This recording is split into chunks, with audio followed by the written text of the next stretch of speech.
What's up, guys? Welcome back to the channel, and today we're gonna talk about that Nintendo Direct partner showcase that we got today, July 31st, and I honestly had pretty high hopes for this partner showcase. Sure, it is just a partner showcase. We were all sort of expecting a general Direct this week, and obviously we did not get that.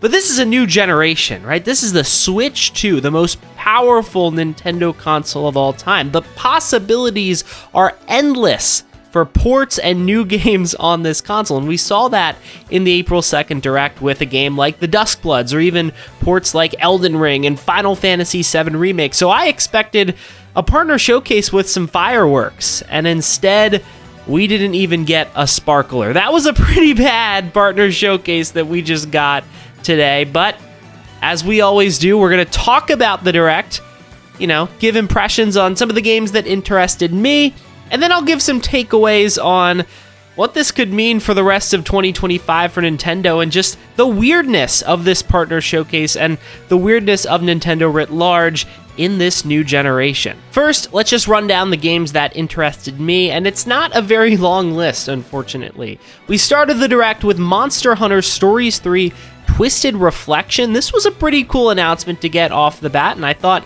this was a good sign for things to come, because this is a pretty cool game, right? Monster Hunter Stories 1 and 2 are beloved. People say they're, Pokemon, but even better, or whatever. I've never actually played them, but this one looks terrific. The resolution looks really sharp. The frame rate looks smooth. It's a fun release to look forward to in 2026, and it's the kind of announcement. A new game, a game that people would be excited about, a game that looks great and runs great. These were the type of announcements I was expecting. We didn't really get too many announcements like this, though, I'll be honest, but this was a cool way to open the Direct. We did get a few Switch 1 games announced, and the one that interested me most was Once Upon a Katamari. Now, I'm a little disappointed there's not going to be some sort of Switch 2 edition for this game, because I feel like this is a game that's not going to run very well on the Switch. Hopefully it's an uncapped frame rate, so we can get it at 60 on the Switch too, but it is really exciting to see a new game in the Katamari series. We've been getting remakes the last, decade or so, and it feels like the series has had more popularity in the last few years. So it's great to see that Bandai thinks it's worth making a new game for Katamari, and no less, it's coming out this year in October. It's pretty darn cool. We got Dragon Ball Sparking Zero finally announced. This has been one of the longest running Switch 2 rumors. I think this game got rated for Switch 2 already, so we knew it was coming. Kind of funny to see it get a Switch 1 version as well. I can't imagine how that game's gonna play or run on Switch 1. It's probably not gonna be a pretty sight. I'm sure it'll sell like a gazillion units though, because people just love this game. This sold like 10 million or something, I heard. That's crazy, but undoubtedly a big release for the Switch 2, and I'm happy that people got that game, because I know a lot of people were excited to see that come to the system. One game that I was really excited to see come to the system, Plants vs. Zombies Replanted. This is a game that has also been rumored for a while. I think we got a rumor for it ahead of the March Direct, and I was like, well, that's a perfect March Direct game, but as it turns out, there was a Switch 2 edition as well, so I guess they wanted to wait a little bit until the Switch 2 had come out to show us this game. It looks great. It looks just like the original Plants vs. Zombies, which is what I wanted. I didn't want EA to get cute with it and give it a new art style or new gameplay or something. Just give me a remastered version of Plants vs. Zombies, maybe with some new features, which it seems like there will be. There's co-op, there's a new concept art room that you can look at. I hope there's mouse controls on the Switch 2 version. That seems like such an easy win. They didn't say anything about that, but I'm praying that that's something they include, because it just makes so much sense. But regardless, I am so excited for this game. It's unironically one of my most anticipated releases of this year, and it's coming out in just a few months. So that kind of made the partner showcase for me. That's the thing about partner showcases. They're not going to be good, but if you can get like one or two games you're excited about, that's a win. And this is the one or two games I am excited about. Plants vs. Zombies Replanted. We then got Pac-Man World 2 Repack, which is a game that has been sort of discussed as one that could come out given that it's Pac-Man's anniversary this year. So cool to see it officially unveiled. Only $30, so, pretty good deal for an okay 3D platformer. I wasn't a big fan of the first Pac-Man World when they re-released it a few years ago, but hey, maybe this one's better. I don't know. I'll probably pick it up and try it out. But it's nice to just see some 3D platformers coming out. I love a good 3D platformer, and I know some people were super excited to see this one get revealed. I would say this next game was the biggest announcement of the show, probably. Persona 3 Reload coming out for Switch 2 this October. It's not super exciting in that I feel like this is a game that could have been on the Switch 1. Atlus just didn't feel like trying to get it on the Switch 1. And it's a game that is going to be, almost 2 years old by the time it comes out on the Switch 2. But it's undoubtedly a big release, and it's one that I feel like everyone had on their wish list for Switch 2 ports. I'm glad Atlus got it out quickly. I think it's the first Switch 2 exclusive game from Atlus. I assume Metaphor is going to come next year at some point, so good to see Atlus supporting the Switch 2 early, because that was one of the biggest stories of the Switch 1, how long it took for Atlus to really show love to the Switch 1. I mean, it took us till 2022 to get those 3 Persona games on the system. So I'm glad they're not waiting. They're getting it out early. And hopefully that means Persona 4 Remake, or whatever it's called, will come out day and date on the Switch 2 whenever that game comes out next year. We then got a middle section of the Direct, which showed us Hyrule Warriors Age of Imprisonment. And this is where the Direct got kind of weird for me. We kind of entered a weird zone with this partner showcase when we saw Hyrule Warriors, which looked great, right? The game seems to run well. It looks terrific graphically. That art style really pops in HD, but we didn't get a date for the game. They just told us it's coming out in winter 2025, which is what we already knew. And that's sort of a big theme for this Direct. We didn't get a lot of what we expected, because I expected 100% to see a Hyrule Warriors date here, and we know nothing more about when Hyrule Warriors or when any of Nintendo's big hitters for 2025 are going to come out, which is sort of odd. We'll talk about that in a second, but I liked what I saw here of Hyrule Warriors. There's not much to say about it. It's a Hyrule Warriors game. We kind of know what to expect, but it looks good. I'm going to package these two games together in discussion because they both kind of confused me. Chillin' by the Fire and Hella. These are two random games that are coming out for Switch 2. In fact, Chillin' by the Fire is out today for $15 if you are interested. There's camera functionality in it. I have no idea what to say about these games.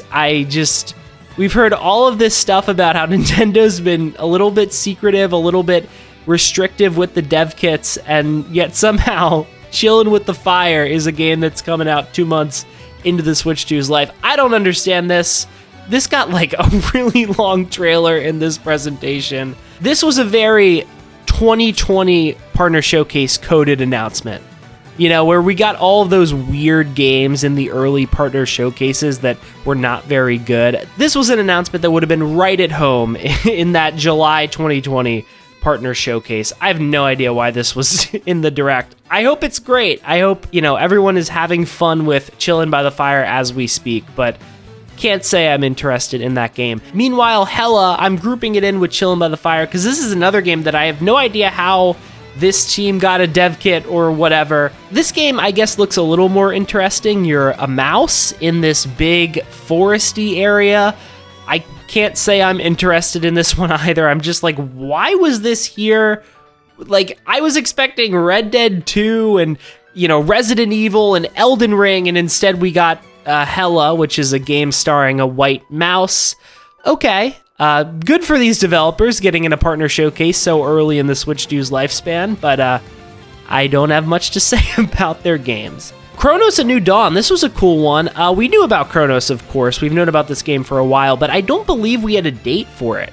It showed up in the Xbox presentation, but it was just slated for 2025. But we have a date now, September 5th, which is exciting. It's earlier than I expected for this game, and I'm pretty interested in it. It seems like a puzzle survival horror type game from Bloober Team, which just made a terrific remake, I've heard, of Silent Hill 2 last year. So it's definitely one I have on my radar. I mean, this is a perfect game for handheld mode, right? A little survival horror, dark, moody kind of game. It's also just cool to have another game coming to the Switch 2 day and date with other platforms, because we aren't seeing much of that right now with the new console. And we assumed Bloober Team would have a dev kit because they're working on Project M, which is supposed to be a game in collaboration with Nintendo, and I assume we'll see that in the near future, but it's good to see them working on Chronos and New Dawn for the Switch 2 as well. Again, I'm excited for this game. One of the cooler announcements, in my opinion, of this presentation. We then got Yakuza 1 and 2 Kiwami coming to Switch 2.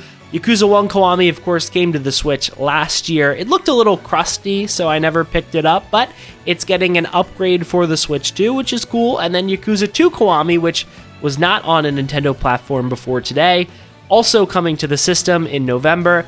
Pretty cool announcement. It's good that Sega is just throwing these Yakuza games onto the Switch 2. I'm really surprised it took us this long to get Yakuza on a Nintendo platform. I'm sure the Like a Dragon games are coming soon as well. We then ended the Direct with 2 HD 2D games. And look, I am one of the biggest supporters of HD 2D. Every time there's a new HD 2D game, I'm on here talking about how it looks cool and I'm excited. But man, 2 HD 2D games back to back, Square Enix, oh man.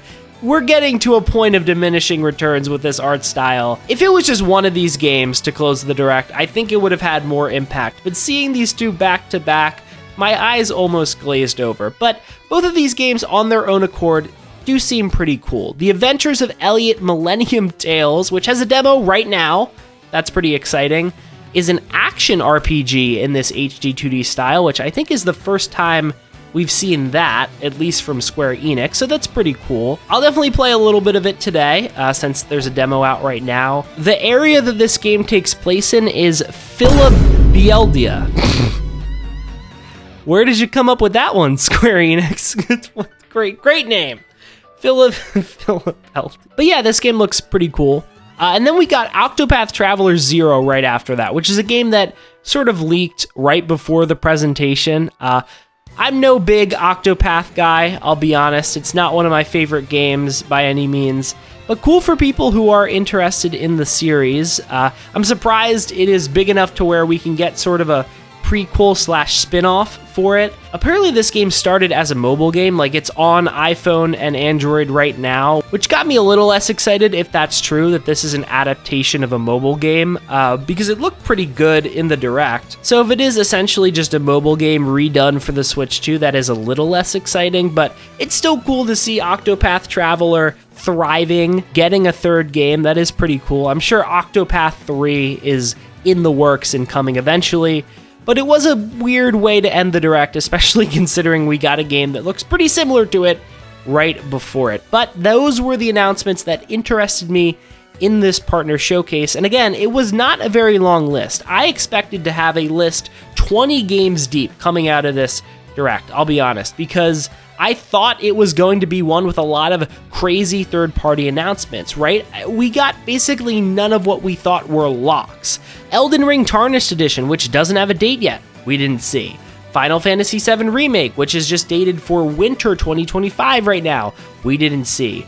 Hades 2, which is supposed to come this year, supposedly, we didn't see. Even games that weren't confirmed, or maybe I didn't necessarily think were locks, but I might have expected, we also didn't see here. The Duskbloods is a game that I thought could be right at home in a partner showcase, but that game is supposed to come out next year, so maybe it's a little too early for it.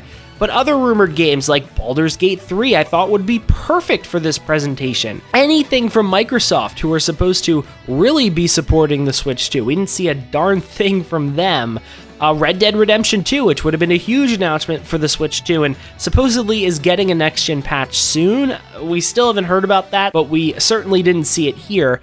Anything Resident Evil, which supposedly all of those games are coming over. All of these different third-party announcements that we expected were just absent from this Direct, and it's just weird to me because I thought at the very least this would be the Direct.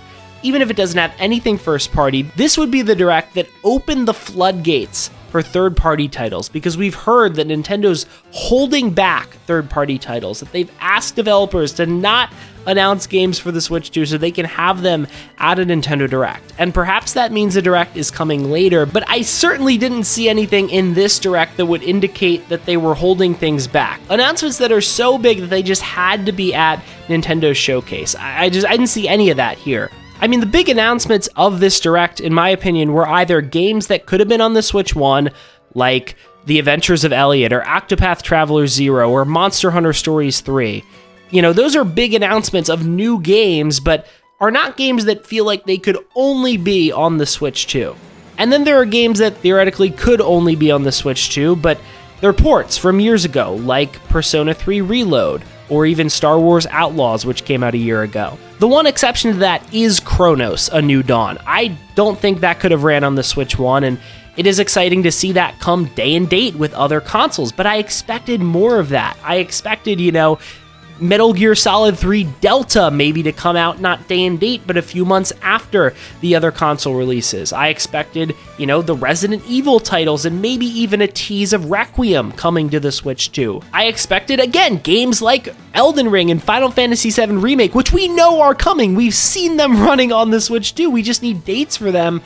And we got none of it. And it's just so confounding to me. I don't understand it. I'm not going to get too deep into Nintendo's communications and plans and what's been going on these last few months, because I think it has been really awkward, but I think I want to make a video specifically talking about that, so I'm not going to get too deep into it here, but boy is it confusing. Because last year when the communication was weird, it was understandable, right? It was the last year clearly of the Switch generation. We knew that the Switch 2 was on the horizon. It wasn't that maddening that Nintendo was kind of mum about what was upcoming and was kind of weird about, hey, here's a partner showcase in August, and then 3 weeks later, here's an overview trailer for a game. It wasn't consistent. It was very confusing, but it made sense, right? Because they were obviously transitioning to a new generation of hardware. But we have the hardware now. There's no more transition to be had. I suppose we are in the early stages of the next generation. That in itself is a transition, but there's not a system yet to be revealed. This should be the time when the floodgates open, when you tell us what games are coming first and third party to your system so that people are excited if they bought your Switch 2, or if they haven't bought a Switch 2 yet, are convinced to by the litany of third-party and first-party titles coming to the system. And I'm not saying that those games aren't coming. Obviously, we know of a few Switch 2 games coming either this year or early next year, whether it be Kirby or the Duskbloods or Hyrule Warriors or Splatoon Raiders, but we don't know when those games are coming, and that's what's frustrating. Especially games like Hyrule Warriors and Kirby Air Riders and even Metroid Prime 4, which are all games that people are concerned might not make 2025, which would feel like kind of a disaster for Nintendo to have such a quiet holiday season. And yes, the Switch 2 is going to sell out everywhere, and Donkey Kong and Mario Kart World are certainly big enough pillars to hold up the system in a big holiday season, but I don't know, it just feels like it's such an unexciting time for the Switch 2, which would be understandable if it was year 8 of the Switch 2, but not if it was year 1 of the Switch 2. This is the second month of the system. This is the first year we are getting the Switch 2, and it feels like we are in an information drought, which I just don't understand whatsoever. And I thought at the very least, this partner showcase would give us a lot of third-party titles to be excited about. Maybe Elden Ring would be September. Final Fantasy VII would get a date for December or late November or something. We'd see some of the Resident Evil titles get ported for this year. But we saw none of that. And I'm left wondering what else is coming in 2025. I mean, we'll see Elden Ring and Final Fantasy VII at some point. They are going to come this year. But I'd imagine that there's not going to be much else, if anything else, coming out for the Switch 2 this year in terms of third parties. And in terms of first parties, we just have to hope that Nintendo finally updates us on these games that we've been waiting for dates on for months. Obviously, it feels like there has to be a September Direct coming at some point, but with how weird Nintendo's been with informing us on new games and new announcements... What? The Padres traded for Mason Miller and gave up DeVries for him? Oh my gosh. That's crazy. How did we get Duran for Tait? That's wild. Anyway, that's not important to this video. But if you are following the MLB trade deadline, Stephen Kwan to the Phillies, please. Come on. Hoping for that. Anyway, that's all I have to say about this partner showcase. I think it was one of the weaker partner showcases, honestly, not because of the content. There were a lot of cool games announced, but because of the expectations. I expected this to be easily the best partner showcase, but honestly, I'm not sure if it was better than June 2022 or February 2024 or August 2024. It might not be a top 3 partner showcase for Nintendo, which is wild because the possibilities should be endless for third-party games on the Switch 2, but it feels like those floodgates are still closed, and it feels like it should only be a matter of time for them to open, but who knows at this point when those floodgates are finally going to open and flow freely with all sorts of third-party games for the Switch 2. But that's all I have to say about it. Let me know in the comments, what would you grade this partner showcase? Did you like it? What games excited you? It's a party in the comments section. I'll respond to your comments, so drop them down below, and make sure to like this video, share it with a friend who loved the partner showcase, if those friends even exist, or send it to a friend who hated the partner showcase, because judging by reactions on Twitter, it seemed like a lot of people weren't too excited about this presentation, and I can't blame them, even though there were some cool announcements. I can't blame you if you aren't jazzed about this one. Of course, make sure to subscribe to the channel, hit that big, fat button.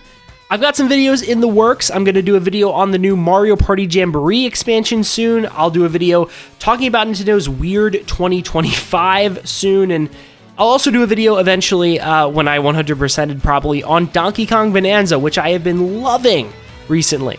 All that and more is coming to the channel, so make sure you're subscribed so you don't miss any of it. And with all that said, I'll see you guys in the next one.